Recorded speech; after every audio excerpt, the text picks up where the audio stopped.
কুমারী কাজের মেয়ের প্রেগন্যান্ট শুনে আমার শ্বশুরমশাই বললেন, আমার বাড়ি থেকে কুৎসিত পাপটা করলি। স্বামী রেগে মেগে বুয়ার গালে প্রচণ্ড এক চড় বসিয়ে দিয়ে ছোট লোকের বাচ্চা 1 ঘন্টার মধ্যে ভাগবে। কাজের মেয়েটা কাঁদতে কাঁদতে বলল, কই যাবো, কায়রে তো চিনি না, যার সাথে পেট বাঁধাচ্ছিস তার কাছে যা, আশেপাশে তোকে দেখলে খবর আছে।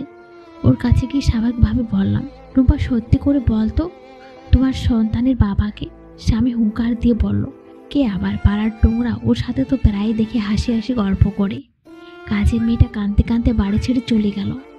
ভাগ্যের পরিহাসে তার সাথে রাস্তায় দেখা হয় প্রায় 9 বছর পর, সাথে তার ছেলেকে দেখে হকচকিয়ে গেলাম।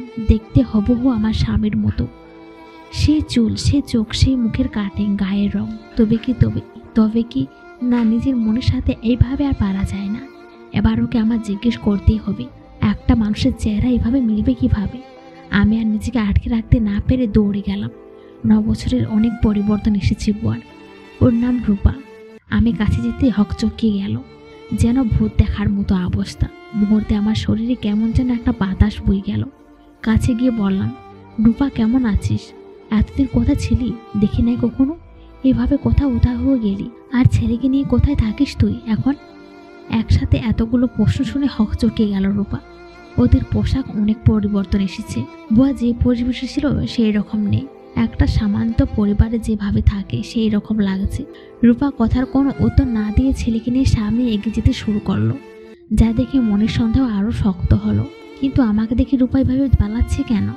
তাহলে কি আমি যা ভাবছি বা যেটা ভেবে আসছি তাই সঠিক? এই সন্তানকে তাহলে আমার পাপিষ্ঠ স্বামীর? আমি রূপাকে রীতিমতো জুড়ে জুড়ে রাখতে শুরু করছি। রূপা ছেলেকে নিয়ে একটা রিক্সা নিয়ে নিল। আমিও তার পিছু নিলাম। কিছুতেই থামছে না রূপা, যার কারণে আমার ভেতরটা ভয়ে কুঁকড়ে উঠছে। ধাওতা করতে করতে অনেক সময় তার পিছু নিয়ে এসছে। হঠাৎ দেখলাম রিক্সা থামিয়ে একজন বলিষ্ঠ পুরুষ রূপার ছেলেকে কোলে নিল।